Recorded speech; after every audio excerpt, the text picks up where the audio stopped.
Pertarungan sengit sebentar lagi akan segera tersaji di laga ke-9 putaran ketiga kualifikasi Piala Dunia 2026 zona Asia yang akan mempertemukan timnas Indonesia selaku tuan rumah berhadapan dengan tamunya yaitu timnas China. Pertandingan ini bakal digelar di Gelora Bung Karno, Senayan, Jakarta, yakni pada hari Kamis 5 Juni 2025 ini. Timnas Indonesia yang di pertandingan ini bertindak sebagai tuan rumah. Mereka harus tampil habis-habisan di laga melawan Cina ini. Kemenangan merupakan harga mati bagi Jaitses dan kawan-kawan demi mengamankan posisi ketiga atau keempat di ron ketiga ini. Meski tidak mudah dikarenakan di laga ini timnas Cina tentunya akan berupaya bangkit usai menelan 2 kali kekalahan beruntun di 2 laga terakhirnya dan saat ini berada di dasar klasemen. Namun Patrick Kluivert optimis kalau anak asuhnya mampu menuntaskan perlawanan timnas Cina yang dikenal memiliki permainan yang cepat serta mempunyai fisik yang kuat. Apalagi di laga ini timnas Indonesia bermain di kandang sendiri yang tentunya akan mendapat dukungan penuh dari ribuan supporter Garuda. Perlu kita ketahui bahwa pasukan Merah Putih saat ini berada di Pulau Dewata, Bali untuk melakukan TC selama 1 minggu. Mereka akan berangkat ke Jakarta pada 1 Juni untuk mempersiapkan terakhir sebelum bertarung melawan Cina di 5 Juni mendatang. Lalu akan seperti apakah Patrick Kluivert dan Alex Pastur menyusun strateginya di laga melawan Cina ini? Dan berikut ini merupakan prediksi starting line up timnas Indonesia versus timnas China di laga ke-9 putaran ketiga kualifikasi Piala Dunia 2026 zona Asia.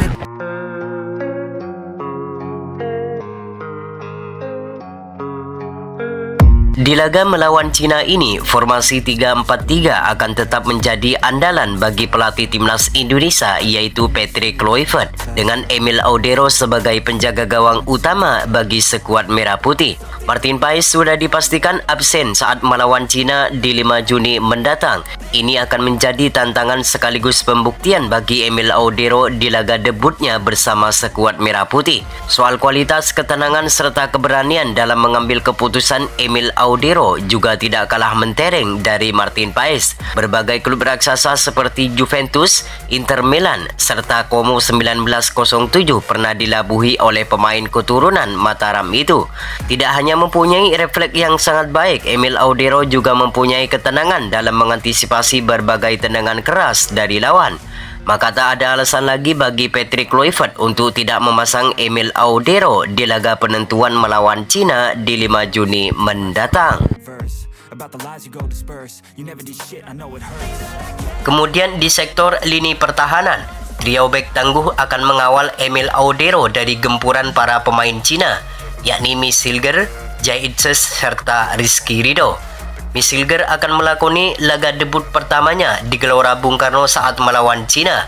Tentu hal ini akan menjadi momen yang spesial bagi pemain asal FC Twente ini. Mengingat ia sejak dinaturalisasi belum pernah merasakan atmosfer gila di GBK. Di laga ini Miss Hilger akan berperan sebagai defender penghancur serangan Cina dari sisi kiri. Ia juga akan ditugaskan untuk meladeni duel-duel udara yang kemungkinan besar bakal diterapkan oleh para pemain timnas Cina. Sedangkan Rizky Ridho tentu kita sudah mengetahui kemampuan pemain asal Persija ini. Meski hanya bermain di Liga 1, namun kemampuannya tidak kalah jauh dari pemain yang berkarir di benua Eropa. Ketenangan serta kedisiplinan dalam menjaga pertahanan kerap kali diperlihatkan oleh pemain berusia 23 tahun ini, tanpa mengesampingkan kualitas Justin Hubner yang juga bermain baik dengan skuad Garuda.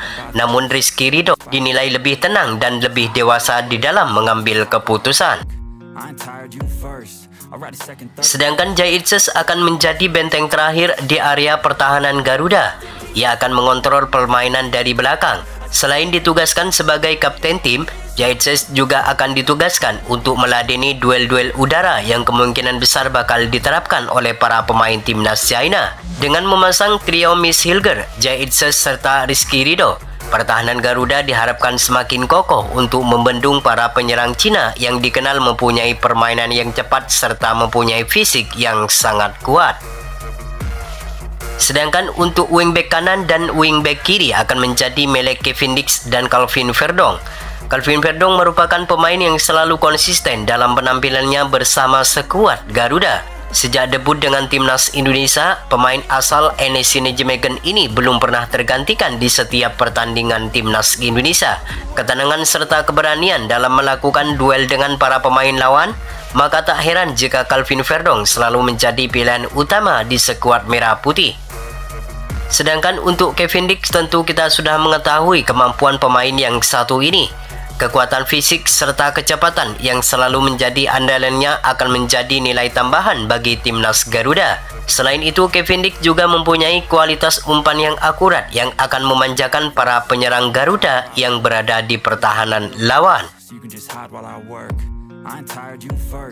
Sementara untuk sektor lini tengah, dua nama yakni Joy Pelopesi dan Tom Haye akan menjadi otak permainan timnas Garuda. Tom Haye akan menjadi kreator serangan Garuda, sedangkan Joy Pelopesi akan menjadi penghancur merebut bola dari lawan sebelum masuk ke pertahanan Garuda.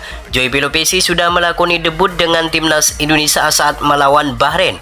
Ia mempunyai catatan bagus dan menjadi pembeda di lini tengah Garuda.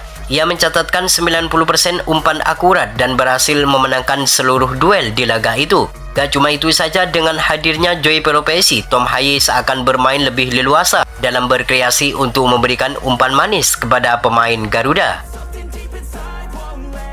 Sedangkan untuk penyerang, nama Egy Maulana Fikri, Dian James serta Ole Romini kemungkinan bakal dipasang oleh Patrick Kluivert. Marcelino Ferdinand absen saat melawan timnas Cina nanti. Nama Egy Maulana Fikri menjadi kandidat kuat untuk mengisi posisi ini. Egy Maulana Fikri menjadi pemain lokal yang sangat subur bersama klubnya Dewa United saat ini. Ia mencatatkan 12 gol serta 7 assist dalam 20 penampilannya bersama Dewa United.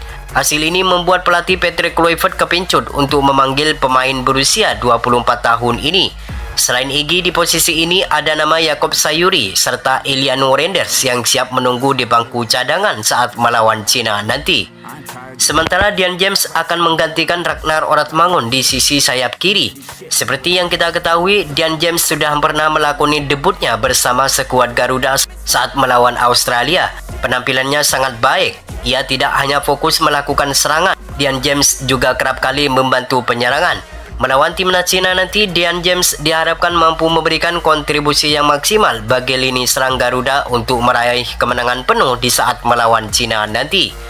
Sedangkan Ole Romini, tentu kita sudah mengetahui kemampuan pemain yang satu ini. Baru bermain 2 kali pertandingan bersama skuad Garuda, ia mampu menciptakan 2 gol bagi skuad Merah Putih. Ketenangan serta skill yang selalu menjadi andalannya akan membuat lini serang Garuda semakin mematikan di lini depan. Selain mempunyai naluri gol yang tinggi, Ole Romini juga mempunyai kecepatan serta kelincahan dalam melakukan serangan. Maka tak heran jika pemain asal Oxford United ini selalu menjadi andalan utama di setiap pertandingan Garuda di lini serang. Itulah prediksi formasi timnas Indonesia versus timnas China yang berpotensi besar bakal digunakan oleh pelatih Patrick Kluivert untuk meraih kemenangan penuh di laga melawan timnas Cina di 5 Juni 2025 ini.